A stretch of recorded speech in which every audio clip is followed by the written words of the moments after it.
ভেন্ডি ভাজি করছিল, আর এখানে কবুতরের মাংস ভুনা করছে আলু দিয়ে, আর এখানে আছে চিংড়ি। সুমির অবস্থা দেখেন, আসলে অনেক দিন পর বাড়িতে আসার পর থেকে ঘর দুয়ারের অবস্থা খুবই খারাপ।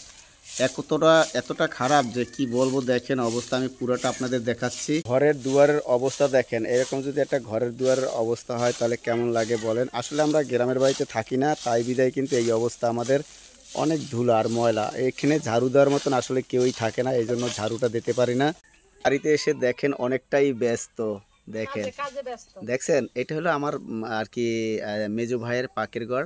আর এখানে আসলে মূলত আমরা থাকি না বিদায় আসলে কিছু করা হয় না।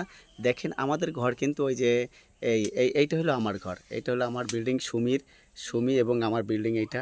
আর এই যে ওই পাশে দেখতেছেন, ওই সামনে আমার যেটা, ওইটা স্বাস্থ্য বাড়ি। আর এদিকে যেটা দেখতেছেন, ওই যে দেখা যাচ্ছে ওইটাও স্বাস্থ্য ভাইয়ের, এইটা আমার মেজো ভাইয়ের ঘর। দেখেন আসলে আমরা অতটাই বড় লোক না যে আপনাদেরকে বলবো বা কিছু। জীবনযাপন করি আসলে সামান্য, বেশি একটা আর্থিক নেই আমাদের, এই যতটুকু আছে এইটা নিয়েই করি। সুমি কি বলো তুমি? জি জি। দেখেন তরকারি রান্না শেষে এখন শুধু ভাতটা রান্না করবা নাকি?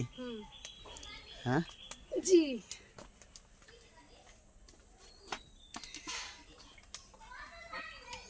তো গোসল করবে না? গোসল করবে না কখন?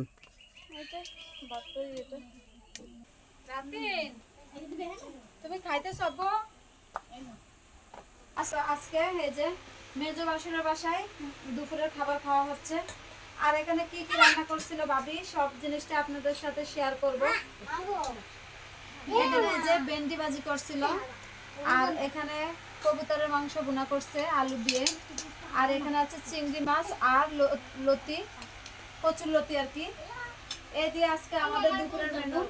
সবাই ভালো থাকবেন, সুস্থ থাকবেন, আমাদের জন্য একটু দোয়া করবেন। আল্লাহ হাফেজ। সবাই আল্লাহ হাফেজ দাও।